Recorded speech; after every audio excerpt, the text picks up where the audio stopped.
Before we start, elephant in the room, I'm not in my room, I'm somewhere else. And I also know that this is better than my usual space, but I won't be here forever. But while I'm here, I'm probably going to film like 5 videos because I can't resist, it looks lovely. And I look lovely. And you look lovely. Let's begin. Now and then, throughout the history of this channel, fairly short history, I've mentioned the fact that I used to be a teacher, and I have repeatedly had comments from people asking me to talk about my life and my journey as a former teacher. So I thought I'd go ahead and do that. Hopefully this will be informative to anyone watching this who is a teacher of any kind, anyone who is thinking about becoming a teacher, especially in the UK, or a TEFL teacher, and anyone who is just curious about what the life of a teacher is like, especially someone who's in their 20s, very green around the gills, and generally didn't know what they were getting into. Let's go. I actually want to start with a quote from British actor, stand-up comedian, and former teacher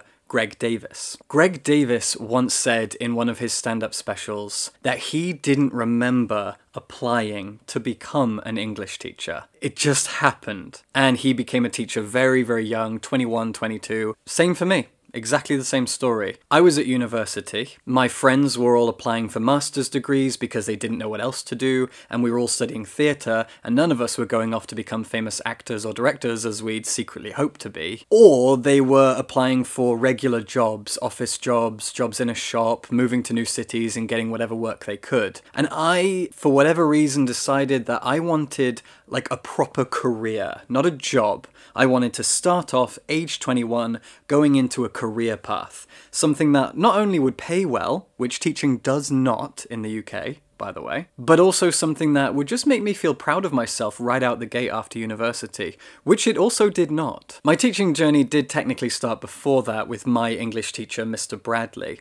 I've mentioned Mr. Bradley before in 1 or 2 videos, and he might well be watching this because after I made those videos, I did go out looking for him and I found him on Twitter and I was thrilled. So Mr. Bradley, if you're watching this, thank you for leading me to where I am today. He inspired me to read, he inspired me to write, he inspired me to act in theatre, and he inspired me to become a teacher myself. He did a lot of things for me, and I'm very grateful to him. When I was in high school, I watched him teach me, and I loved the way that he taught, and I realized that I wanted to be in that position. I wanted to stand in front of a group of kids, and I wanted to inspire them to read and to write. I wanted to stand up and inspire, and that's partly why I also became a theatre student. I like standing up on stage, I like attention, I like all eyes on me. I am an egomaniac in that way. But I also like the idea that everything I'm saying is useful and inspirational to someone. And so I became a teacher. I became a teacher at age 21. Straight out of university, I went to do what's called a Pgce. Postgraduate Certificate of Education. And the way it works is for 1 year, you study to become a teacher. The way it worked for me was that you study for about a month at the university, learning all of the theory stuff about teaching. You mingle with your other trainee teachers, you get to know each other, you hang out, and you study and you do a few essays and a little bit of classroom practice to each other in a seminar room. And then for about 3 months you go out to a school and you become a trainee teacher. You get given a reduced class schedule. There's always a teacher in the room with you watching everything you do and critiquing you and making sure the kids are behaving well enough for the trainee teacher, and you teach the class. Then Christmas comes. You have a break, you go back to university, and for another month you do more theory stuff and you talk about what your first placement was like. And then your second placement is usually at a different school and it's for about twice as long. And so at the end of my Pgce, I'm looking back, I've got my qualification, and I'm thinking, yeah, this is all panning out for me. I like this. Great, good start. Off we go. I'm walking into a good job, a good career. I applied for maybe 3 jobs, 3 or 4 interviews, and I got a job at a school west of London. I didn't enjoy those 2 years. I worked at that school for 2 years. It should have been 1. It was 2 because I had heard that you could go teach abroad, and I wanted to do that.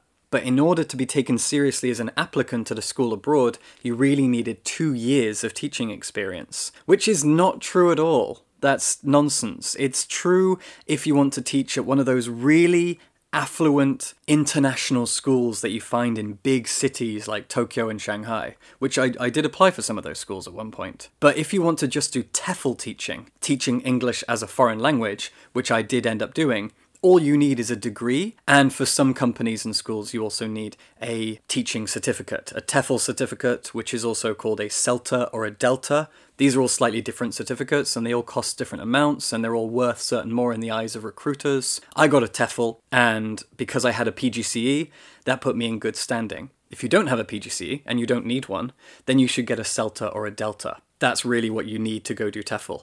If you want to go do the JET program in Japan, the EPIC program in Korea, you need a CELTA or a DELTA. Go off and do it. In fact, I think the JET program only asks that you have a degree, so you really don't need much, depending on your background, obviously. Most of us who have degrees are very lucky and privileged to have them, and I'm aware of that. Anyway, getting back to it, that's the reason I stayed for 2 years. I should have stayed for 1, and by the end of the second year, I was so depressed and burned out and anxious that I forgot that I ever wanted to teach abroad, and I had no idea why I'd stayed for a second year. I was a shell of myself. I was a hollowed out, broken, brittle bit of china. I was a useless wreck of a human being. How did I get there? A bunch of factors. I was too young and too immature, but I was 22, 23, and I have gotten a lot better as a teacher since, and I'm proud of my teaching skills and abilities now. But, and I've said this before, I've told this to many people, and it's probably the most important part of this video, is that teaching is a very, very lonely job. It will make you stressed and depressed, and you will have no one to turn to if your department is not nice to you. If you feel alone, you'll feel doubly alone. It can be very overwhelming. And I remember during my second year of teaching, I would wake up at 6 a.m. and I would shuffle over to the edge of my bed and I would sit there with my head in my hands and I would cry. That was the first part of my morning routine, was wake up, cry, then breakfast. And I did that for months and months and months. After about 5 or 6 hours sleep, especially for that second year, I lived off 5 or 6 hours sleep. I remember one day I went into work and one of my colleagues, one of the slightly nicer ones, she asked me if I was doing okay because I looked a little tired. And I said, yeah, but teachers don't sleep, right? We all survive off 5 hours sleep and we all look like hell and we always feel like we have a cold, right? And she was like, no, what? No? And at that point I thought, oh, okay, so it's not normal the way I feel. That's probably a bad sign for me. In the last few months of my second year of teaching, I was looking for an out and I didn't know what else to do professionally, so I applied for jobs at other schools, assuming that other schools would be better suited to me and vice versa. And at one interview, I met my partner. She and I were both interviewing for the same job. A third person got the job, neither of us got it, but we met each other. But she was eager to go abroad, and she reminded me that that's what I originally wanted to do. So we applied and each got jobs as the sole English department at a brand new primary school in Abu Dhabi. It was actually in a village in the desert halfway between Abu Dhabi and Dubai. We taught at that school for like 3 or 4 months and thought, no, this is not for us. We don't like Dubai, we don't like the heat, bye-bye. And we ended up teaching at a company in China, and they're a huge international conglomerate that teaches English as a foreign language to students in countries all around the world. But China is their biggest base, and we ended up in Shanghai. And we lived and taught there for 1 year. TEFL teaching is fantastic. It's easier than high school teaching. There is no stuff to take home with you. That's one of the worst things about teaching in the UK. You have to take things home with you. Paperwork, marking, planning, all this stuff. You take so much paperwork home and it keeps you up all night. TEFL teaching has none of that. You go to work and you teach and your students are nice and then you go home and you do a good job and you feel great. After that, I taught for a semester in Tokyo for a fantastic company. I loved this company so much that I actually went back and taught for them again, and I will do probably again in the future. And then I went home to Bristol and we went back to teaching regular high school English. So now I'm like 26 years old and I'm more ready to be a teacher. I've got a lot more experience and I was great at it. I had a really fun year in Bristol, but we were tired of being back in the UK, so we moved to Korea. And in Korea, we did TEFL teaching again. And that's where Books and Bao started. We started it originally as a blog while we were living in Seoul, and we had a lot of extra time on our hands. I went back to Japan, and I was teaching at this company again. I loved this company. I was so happy to be there. I want to go back to this company again. I went and I did my second semester teaching in Tokyo. Anyone who's watched this channel for a long time knows that Japan is my favourite country, that Japanese literature is my favourite literature, that I grew up on Japanese media, so of course I like spending time in Japan. When COVID started, we were actually in Portland, Oregon, and we were on our way back to Tokyo for me to do a third semester with this company. But it never happened because of COVID, so we had to fly back home to London. But I can't wait to go back to Tokyo and do another semester of teaching.